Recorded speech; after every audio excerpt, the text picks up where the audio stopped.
Good morning, 11th class. How are you all? Hope you all are good. So, class, we are on chapter number 4 of history, the Central Islamic lands.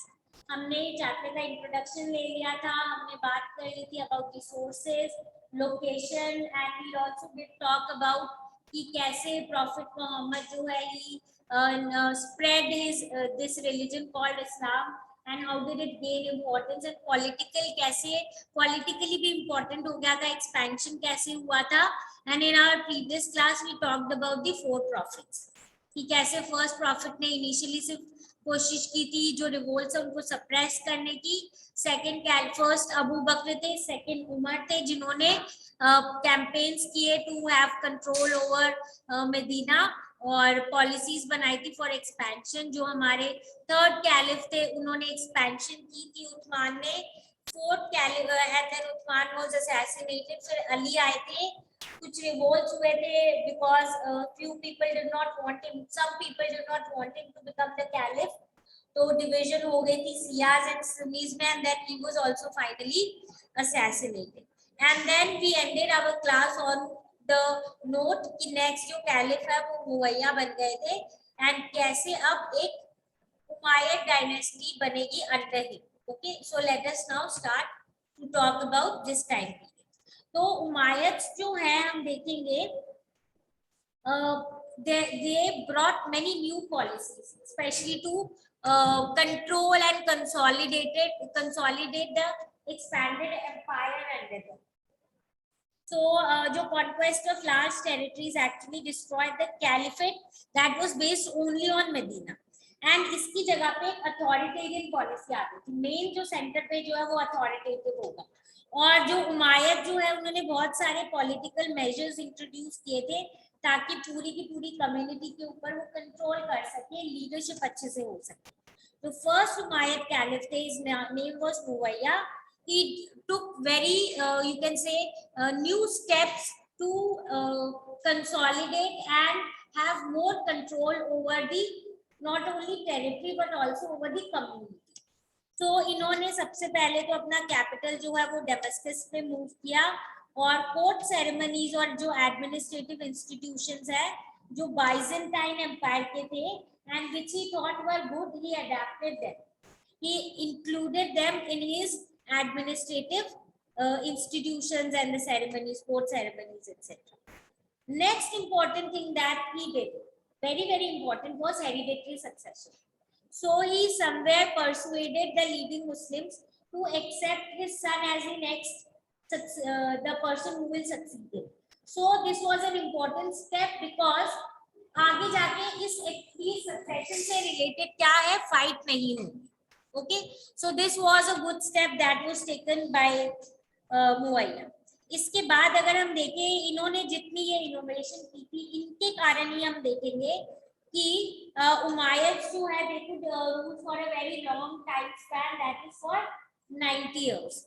and on similar policy अगर हम देखेंगे तो एबसिड्स ने follow की थी जिसके कारण वो 2 सेंचुरीज तक अराउंड रूल कर पाए थे.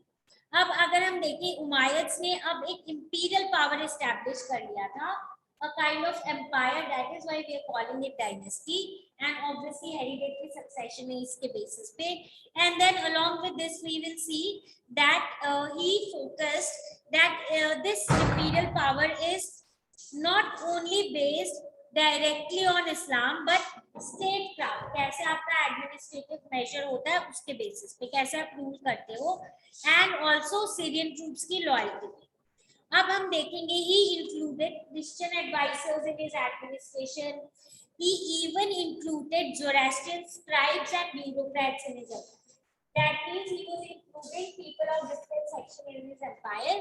But we need to keep in mind here कि इस्लाम legitimacy अभी important थी till now. इन्होंने यही बोला था ठीक है, I am including these people in my administrative divisions and for statecraft and bureaucrats. But अगर हम जो कैलिफेट है और जो एम्पायर है ये इसको legitimacy कैसे मिलेगी, only through being of Islamic character, जिस पे ये फोकस कर रहे थे. ये हमेशा अपील करते थे for unity. They even suppressed rebellion in name of Islam.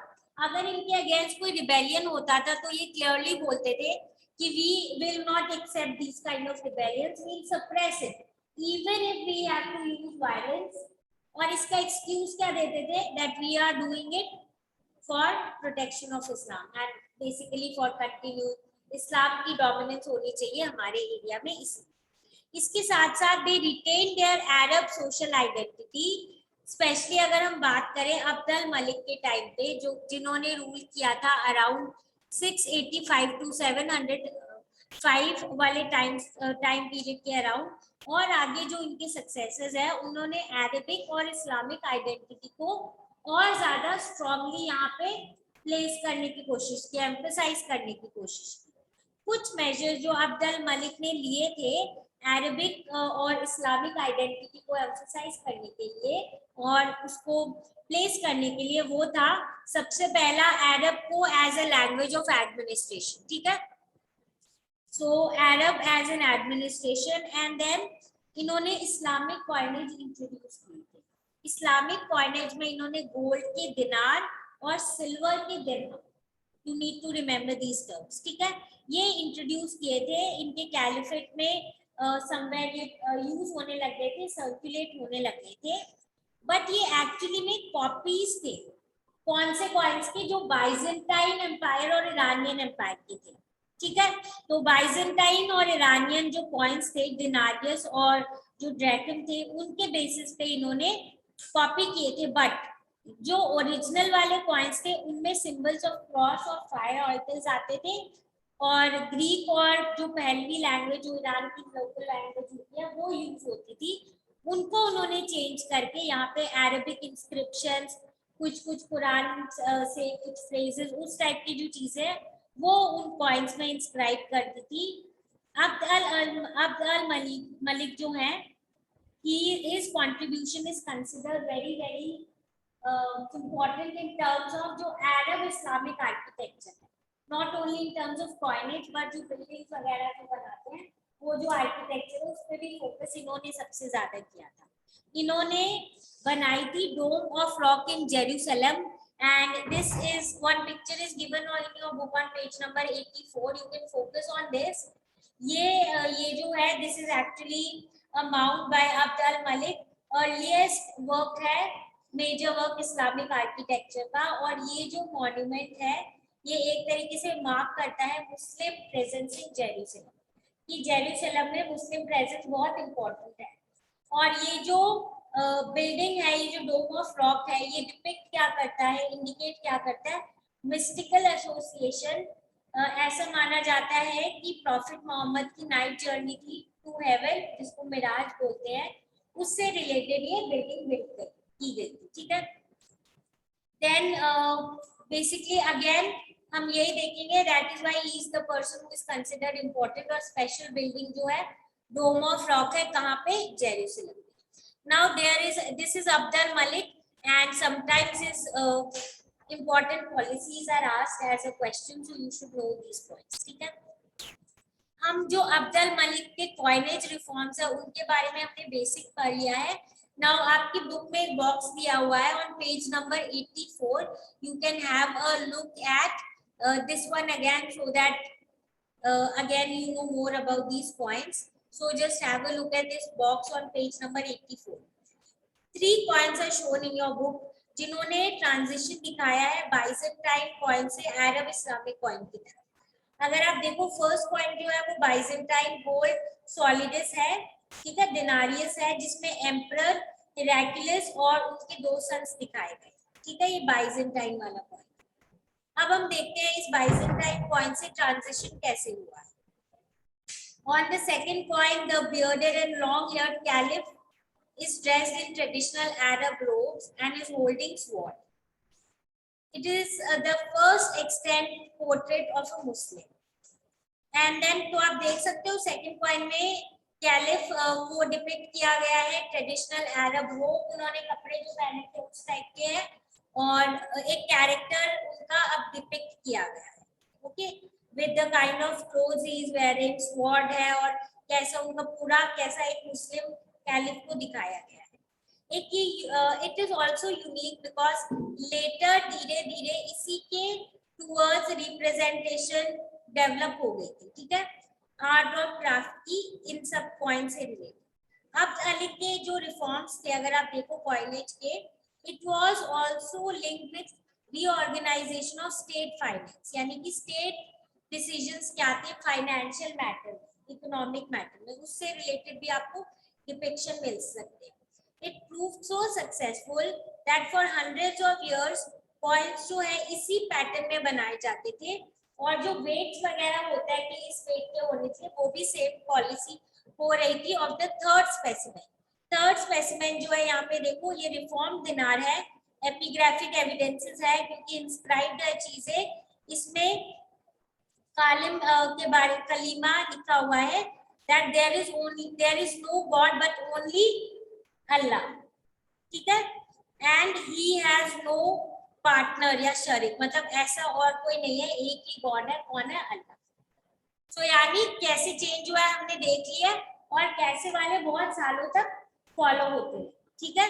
So this is about the coinage reforms that we should know regarding these Umayyads. तो अब let us also talk about the Abbasid revolution.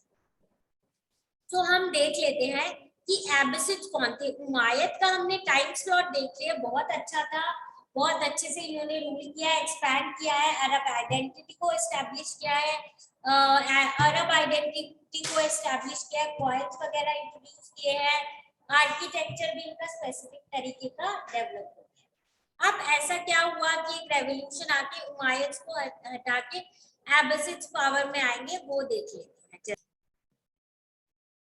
So let us now talk about the Abbasid revolution. हमें पता है कि जो उमायद्स हैं वो बहुत पावरफुल थे, बहुत सक्सेसफुल थे, जो उन्होंने centralise Muslim political system establish किया था, बट इसके कारण उनके अगेंस्ट भी बहुत लोग हो गए, तो दे हैड टू पे अ हेवी प्राइस। एक वेल ऑर्गेनाइज्ड मूवमेंट हुआ था जिसको दावा बोलते हैं, जिसका मतलब होता है लोगों को बुलाना कि you need to follow the Islamic way of life, because they said जो उमायद्स है उन्होंने जो इस तरीके से इस्लाम जो प्रॉफिट ने बोले थे वो चीज पे फॉलो नहीं कर रहे हैं, इसीलिए उनको रिप्लेस कर देना चाहिए बाय अनदर फैमिली, और ये अनदर फैमिली कौन थी, एब्बासिड्स थे, ठीक है। एंड एब्बासिड्स इन 750 देखेंगे। एब्बासिड्स बोलते थे कि उमायद्स जो हैं वो लोग बहुत इविल लोग हैं और उन्होंने ठीक से रूल नहीं किया है, और हम लोग इनको हराएंगे, और हम प्रॉमिस करते हैं कि हम ओरिजिनल जो इस्लाम प्रॉफिट ने बात की थी उसको इस्टेब्लिश करेंगे।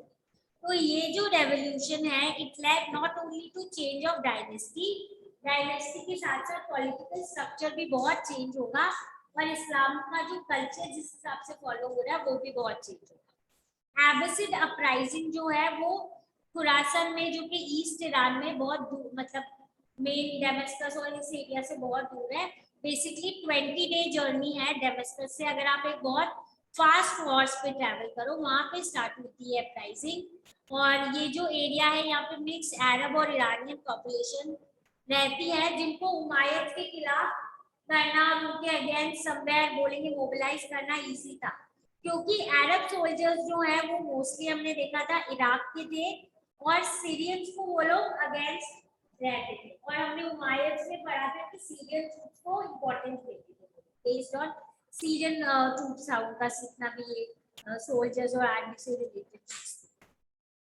तो ये तो सोल्जर्स को इस टाइप से मोबिलाइज किया जा सकता था। सिविलियन जो है खुरासन के वो उमायद को डिसलाइक इसीलिए करते थे क्योंकि उमायद ने उनको प्रॉमिस किया था कि when we come to power हम आपको टैक्स कंसेशन देंगे और साथ साथ कुछ प्रिविलेजेस भी देंगे, जो उन्होंने नहीं दी। तो इसीलिए पीपल वर रेडी कि अगर कोई इनके अगेंस्ट आएगा तो we are ready to join.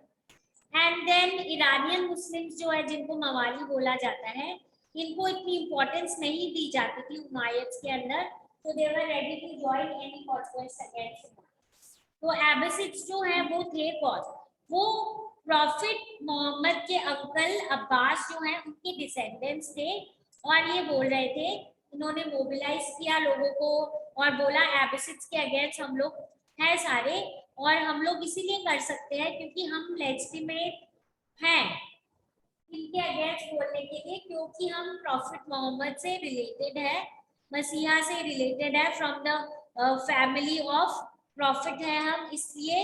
And they said that their power, bid for power is by promising that a masiha from the family of prophet अल बयात आएगा जो कि ऑपरेसिव उमायद रिजीम से सबको लिबरेट करेगा, फ्री करेगा। इनकी आर्मी जो थी वो बेसिकली जो इरानियन स्लेव है उनकी मेन देखेंगे, इरानियन का मेन डोमिनेशन था, और इरानियन स्लेव जो है अबू मुस्लिम वो लीड कर रहा था इनकी आर्मी को, जिसने लास्ट उमायद कैलिफ जिनका नाम था मारवा उनको हटा दिया था। और कहाँ हटाया था? In a battle at the river of Zab. ठीक है, अब हमारा यहाँ पे कौन आ गए हैं पावर में? एब्बासिड रूल आ गया है। जो एब्बासिड रूल आ गया है यहाँ पे उसमें अरब इन्फ्लुएंस अब कम होने लग गया, ईरानियन कल्चर को ज्यादा इंपॉर्टेंस देने लगे। जो एब्बासिड है उन्होंने अपना इस्टेब्लिश कर लिया कैपिटल कहाँ? Baghdad, from Damascus.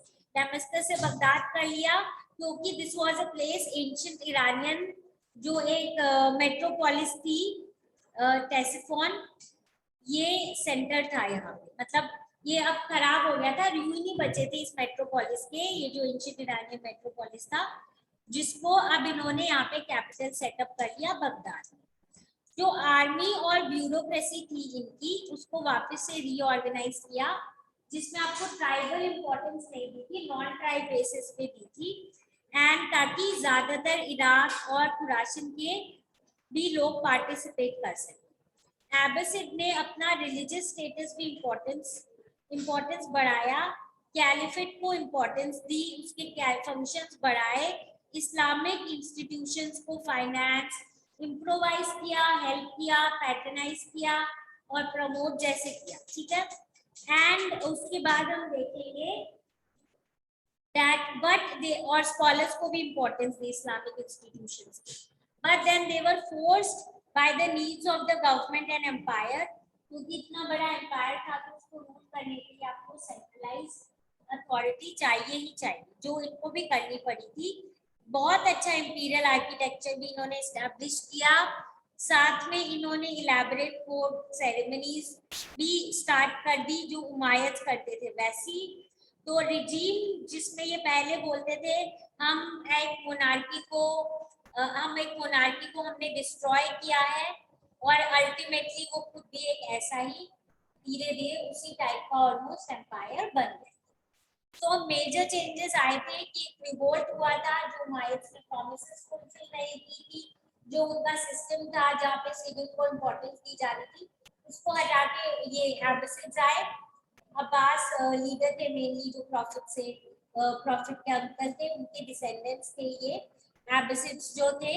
Empire establish की इन्होंने बगदाद एरिया में, जो कि dunes of ancient Iranian metropolis Ctesiphon के वहाँ पे इस ये एरिया सिचुएटेड थी। इन्होंने नॉन ट्राइबल बेसिस पे अब जो आर्मी वगैरह है ब्यूरोक्रेसी रीऑर्गेनाइज की, कैलिफेट को इम्पोर्टेंस दी, इस्लामिक इंस्टीट्यूशंस वगैरह को, आर्किटेक्चर अच्छा था, बट अल्टीमेटली कंट्रोल करने के लिए सेंट्रल कैरेक्टर करना ही पॉलिसी करते थे उसी टाइप की, एंड फाइनली वो भी एक मोनार्क जैसे ही रूल कर।